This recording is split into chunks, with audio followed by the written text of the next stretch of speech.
மண்ணும் தணலார.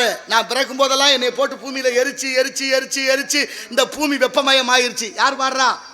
திருநாவுக்கரசர் பாடுகிறார். மண்ணும் தணலார வானும் புகையார. வான் இந்த புகை எரிச்சு எரிச்சு இந்த புகை மேலே போய் புகை மூட்டமா வந்து எல்லாத்தையும் மறைச்சிருச்சு. அதனால வானும் புகையார. என்னறிய தாயார் மடி இழைப்பாரன்னு பாடுறாரு. என்ன காரணம்? தாயார் என்ன சுமக்கிறா? எத்தனை பிறவி சுமந்து சுமந்து சுமந்து சுமந்து அந்த வேகுதே கும்பி ஐயோன்னு பாடுறாள்ல. அதனால என் தாயாருடைய மடியும் இழைப்பாரனை, இனி ஒரு பிறவி எனக்கு வேண்டான்னு பாடுறார்.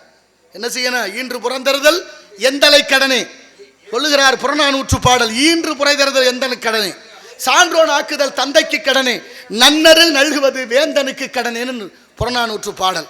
ஒரு பெண்ணு கல்யாணம் பண்ணி கொடுத்தா ஒரு குழந்தையை பெற்றெடுக்கணும், அது கடமை. அந்த குழந்தைய அவங்க அப்பா சான்றோன் ஆக்குதல் தந்தனுக்கு கடமை, நல்லவனா வளர்க்கணும், அவங்க அப்பாவுக்கு கடமை. அடுத்து அந்த நாட்டை ஆளக்கூடிய மன்னன் இந்த மக்களுக்கு நல்ல நெறிமுறைகளை சொல்லிக் கொடுத்து நல்லபடியாக ஆட்சி செய்யணும். அதுதான் நாடு, அதுதான் வீடு, அதுதான் மக்கள். இங்கே எல்லாத்துக்கும் வரியை போட்டு வாங்கி நம்மளை வதைக்கிறதா நாடு. நமக்கு ஒன்றும் சொல்ல தெரியல. நம்ம கிடத்துக்கு பெரிய இடத்து பொல்லாப்பு, அரமணை கோழி முட்டை அம்மிக்கெல்லாம் உடைக்கும், எங்கே போய் சொல்கிறது. ஆனால்